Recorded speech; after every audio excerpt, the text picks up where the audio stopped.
Welcome back to the Navy Sports Magazine. Time to talk Navy women's track and field with Amanda Agana. And your story is an interesting one as you came from Ghana to the United States, got here at the age of 13. Yes, sir. What has track and field meant to you, and what has it represented to you in the short time that you've been here in the States?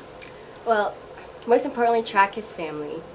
Like moving to Ghana and having that tight community and moving to the United States and almost losing that was extremely devastating, but I found my village in track. Whether it was with Fayetteville High School or the women's track team here, track has meant more to me than just running. It is about family, it's about struggles, and track is life. Yeah, as we were talking ahead of time, you know, when you moved here, you ended up in Fayetteville, Arkansas, which is right in the middle of SEC track country, some of the very best athletes in the world. You know, making some of those connections, seeing some of those people, were they an inspiration to you individually? Oh, definitely. Dominique Scott, as I mentioned earlier, is one of my heroes. And all my friends that run for the University of Arkansas, they still encourage me. Even when I go home, I get to talk to them, we get to discuss track. But the main reason why I chose Navy over Arkansas was because I wanted a future. There's a future in track, but a lot of people go to the Olympics, but not a lot of people can say that they have served this country. And I think that is the main difference. When I went home and everyone was asking, oh, how is Navy? Like, why did you choose Navy? I had to explain that if you want a career in track, Navy's not for you. But if you want a career in life, if you want to be successful in life, if you want to be a leader, if you want to serve, then Navy is definitely for you. But it was hard to choose Navy by being surrounded by all those track stars, and you wanted to follow in their footsteps, and you wanted to be like them. You wanted little kids to look up to you on the track. But I realized track is not the only way to get kudos. Certainly admirable traits there. And, you know, as you ran in different events, because I mean, if you look at even in your career here so far, I mean, you've done a little bit of everything. What has it been like trying to master, you know, different things that you've been asked to do here on this track team, and what's your favorite? My favorite event is the 800, which is what I was recruited for. But the 4x4 is the best event in track.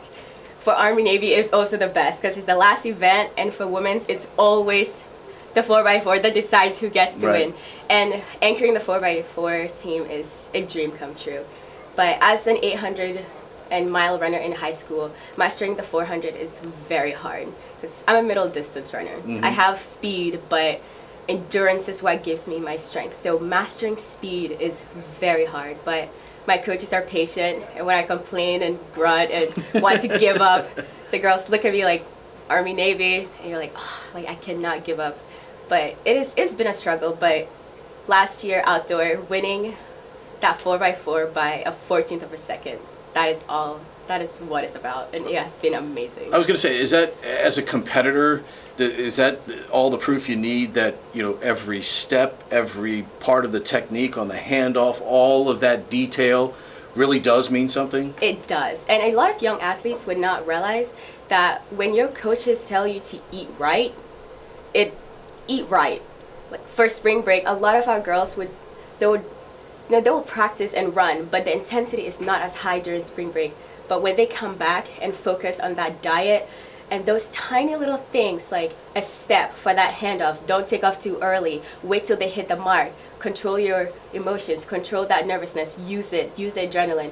All those tiny little advices from your coach that you're like, oh, I'll just brush them off. Those really, really help. And I'll tell you, standing waiting for that baton and seeing them close to close, like, oh, who's gonna get the baton first? It's Navy, it's Army. You're standing there, you want to take out fast because you want your team to win. But you have to remember, like, control your emotions, let them hit that mark, and then when you get that baton, and then go. But don't make a move until they hit that mark. And you have to, that is the hardest part, is controlling that adrenaline. And everything has been amazing so far. If you had the opportunity to not necessarily turn back the clock, but to talk to another 12 or 13-year-old girl who comes from a foreign land to the United States and seeks opportunity, and that's really, you know, at the heart of the matter here. What advice would you give that young lady who is seeking an opportunity, and one that obviously you're taking great advantage of here at the Academy? Ooh, that's a good question, and a little bit hard. For me, it's all about that green light.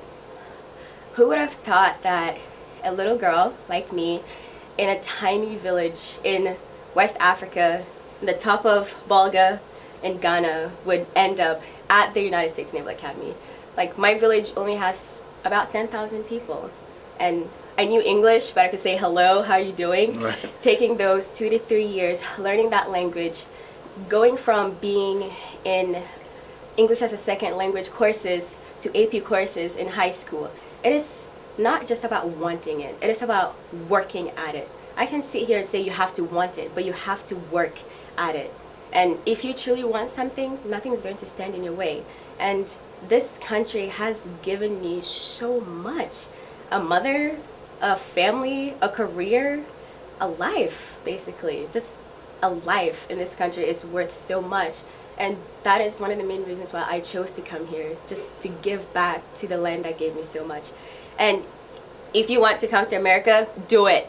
Don't let anyone stand in your way. If you want to do something, just do it and follow your dreams. That's all I can say. Just work out your dreams, and you're your worst own enemy. And a lot of people will not realize that. If you want to do something, the only person standing in your way is you and your doubts and your fears. Master your fears, work at it, and conquer the world. As I told you, just like every athlete on TV, I told you I'd give you a chance to say hi, Mom. So Oh, hi, Mom. there you go. I'm so excited. I'll call you later. So awesome to get to know you. Best of luck to you and your teammates this week. Thank you so much, sir. All right. It's a Amanda pleasure. Agana joining us here on the Navy Sports Magazine.